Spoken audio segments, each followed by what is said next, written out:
Badofia ina mi katan kova ebenigba TVG le walewoya. Ega nyen keke tohia de sikenye Sunday, happy Sunday ne mi katan akpe. Egba medima kun kwi koku de ECOWAS. Sigade mi do December ECOWAS. Gake mi akenye ECOWAS a. Egba medima de goma mi katan mi as America me segoma kwa le mi as. ECOWAS akunye Economic Community of West African States. Yakunye ECOWAS goma dede. ECOWAS o form echo Nigeria. Ejo goma echo Nigeria. Sikenye 28 May 1975. Your form ECOWAS. ECOWAS comprise about 16 different countries. Francophone plus Anglophone. Francophone in French speaking countries ki aka oglona French. Anglophone onye country aka oglona English.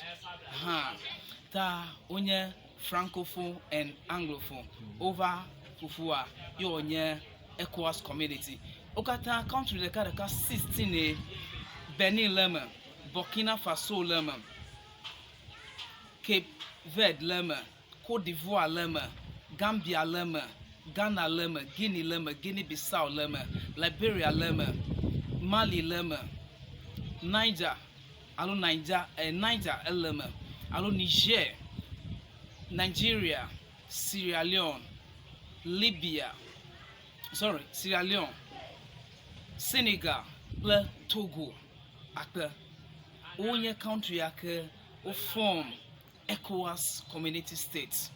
Gaka o form ECOWAS Community States ya le dodo de kata.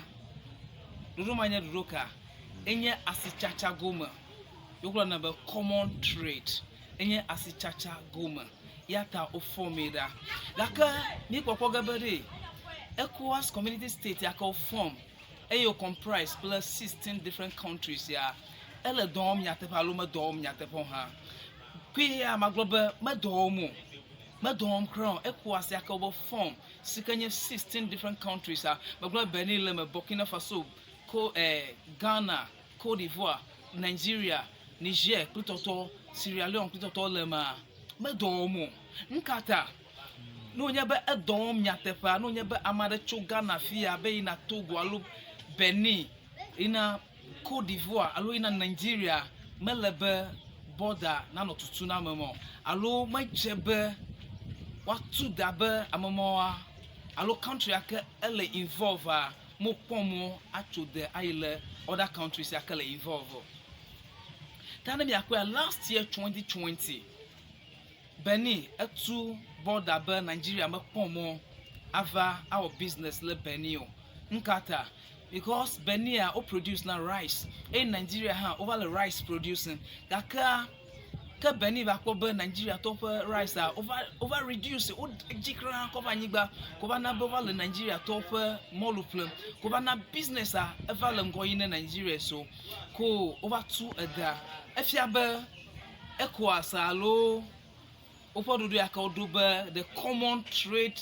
go alo missioner medomu nena makanye Ghana play Nigeria the same thing le pado me va ya o wana ne ma no issue alo kuhiaro ma no yin koku de asichacha goma amado be ame on Nigeria to onye mo pomo ama no nudra le Ghana the same way le Nigeria to be Ghana to hambo pomo avano asichan play yo la fimo kaka susu anye be miape nu no lawa nulo miape leaders yo ke o dasire jibe ECOWAS ana odo sikanya West African Community State na odo alo yo agree yo dasire jibe yo kata yo wo yo achasire ka ke gomasasade fibe goma sesaba le mo alo country yakata dasire jalo dasi agbanlete be you know be you know ECOWAS mama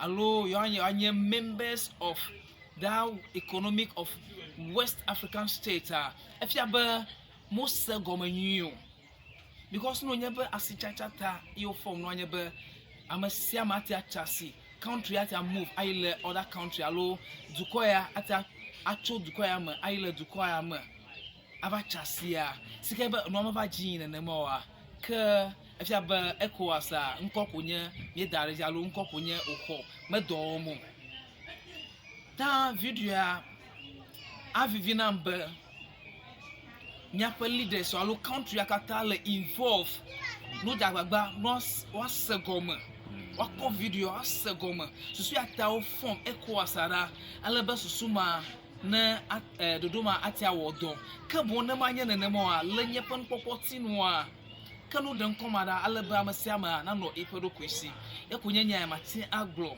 because no be ECOWAS abele medagoma se be dukọ no be yokata yo achasi deka nwata cho ava dukọ ya ma nwata cho ayile dukọ ya ma alaba asichacha na iji pletoto alaba ntifafa hana no anyi manye be he a na no anyi o ta meda economy aba alasi bele epanyiba TV pon alomiga o de ka clam le ayiya ma yento yo number Christian Adiabo inyankonye alo civis inyankonye da ka mi jagaba mi ayile YouTube mi like mi apa video mi jagaba mi subscribe to mi apa YouTube channels aso ananye company enye church alo mosque enye individual private nka mi di akọ advert akọ dada epanyiba TV here mi le crowd alo mi le ready be mi a business for me because if ya epanyiba TV a ekeketa edeblu edafisi afi nyapa followers o sogbo ta akanami be klami